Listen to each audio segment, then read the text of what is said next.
Merhaba arkadaşlar. Bugün incir reçeli yapıyorum.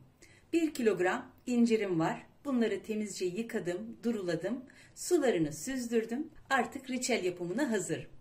İncirlerimi şerbette kaynatacağım için önce reçelin şerbetini hazırlayacağım. 1 kilogram incir için yine 1 kilogram şeker kullanıyorum. 200 mililitrelik bardaklarla tepeli olacak şekilde 5 su bardağı şeker kullanıyorum. 1 kilogram şekerimi tencereye alıyorum.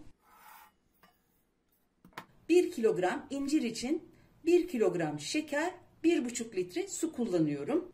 Şöyle 1 litre su ve yarım litreyi de ekliyorum. Tenceremi ocağa alıyorum. Ocağım harlı ateşte. Şekeri iyice karıştırıyorum. Şerbetim kaynayana kadar ocağın harlı ateşinde tutuyorum. Reçelin şerbeti kaynamaya başladı. Şimdi süre tutuyorum. 5 dakika bu şekilde harlı ateşte kaynatıyorum. Şerbetim kaynarken ben de incirlerimi hazırlıyorum.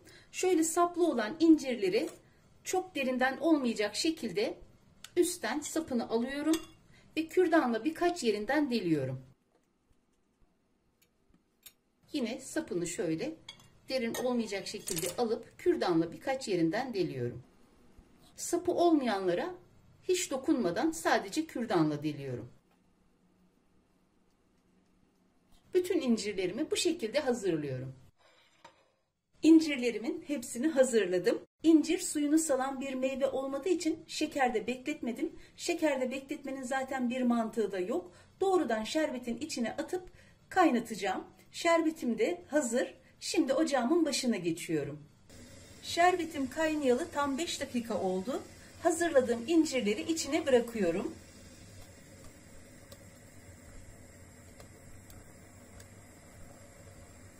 Şerbetin o kaynama harareti düştü. Tekrar kaynayıncaya kadar ocağımı harlı ateşte tutuyorum. Reçelim kaynamaya başladı. Şimdi ocağımın ayarını orta kısığa getiriyorum ve bu şekilde yarım saat kaynatıyorum. Ocağınızın ayarını ne kısık ne harlı ateş. Böyle tam ayarladığınız zaman suyu kesinlikle fazla gelmiyor. Tam bu aşamada reçelin içine bir parça kabuk tarçın, 5 adet de karanfil atıyorum. Şöyle yarım çay kaşığı kadar da tereyağı ekliyorum. Karanfili ve tarçını güzel bir aroma vermesi için ekliyorum. Dilerseniz eklemeyebilirsiniz. Tereyağını da reçelim güzel parlak bir renk alsın ve kaynarken fazla köpürmesin diye ekledim. Şimdi süreyi tuttum. Yarım saat kadar bu şekilde kaynatacağım. Reçelim yaklaşık yarım saattir kaynıyor. Şimdi ocağımı kapatıyorum ve reçelim tamamen soğuyana kadar dinlendiriyorum. Reçelim tamamen soğuduktan sonra tekrar kaynatmaya başlayacağım. Bunu yapmamdaki amaç incirlerin hem bütünlüğünü korumak hem de incir içine hapsettiği suyu bırakıp tekrar şerbeti içine çekmesi için zaman tanımak. Böylece içi şerbet dolu, bütünlüğü bozulmamış güzel bir incir reçeli elde ediyorum. Genelde bu şekilde yaptığımda sonuç hep aynı çıkıyor. Sizler de vaktiniz varsa reçeliniz tamamen soğuyana kadar bekletin. İncir reçelini akşamdan yapıp kaynattıktan sonra dinlendirip sabah tekrar kaynatarak işinizi daha da kolaylaştırabilirsiniz. Vaktiniz yoksa en az birkaç saat bu dinlendirme işlemini yaparak sonucun daha güzel olmasını sağlayabilirsiniz. Bu bekletme işlemi yapılmadığı zaman incirlerde sönmüş balon görüntüsü maalesef kaçınılmaz oluyor. Reçelim tamamen soğudu. Bakın şöyle elimi kesinlikle ısıtmıyor.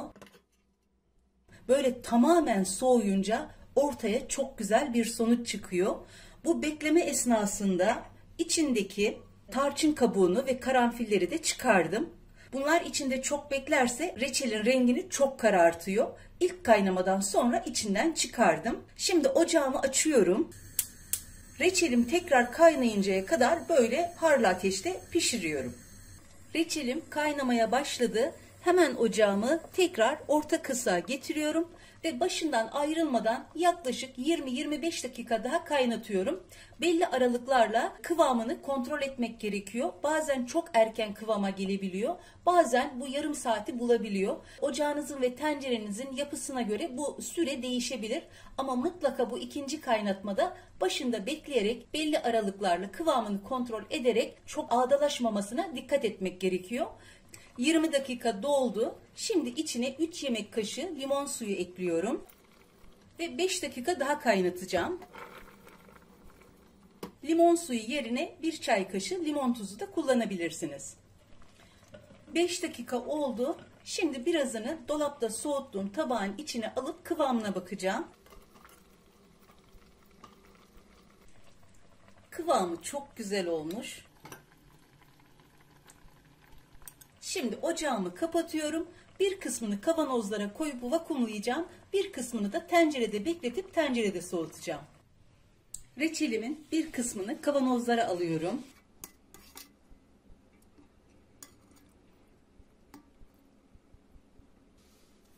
Kavanozumun ağzını temizce siliyorum.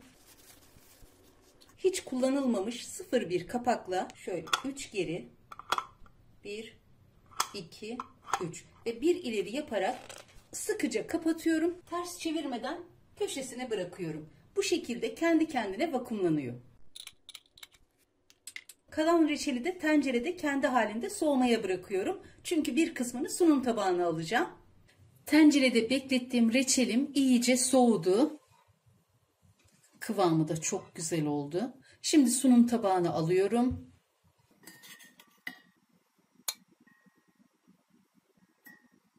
Hepsi içi şerbet dolu, bütün bütün duruyor.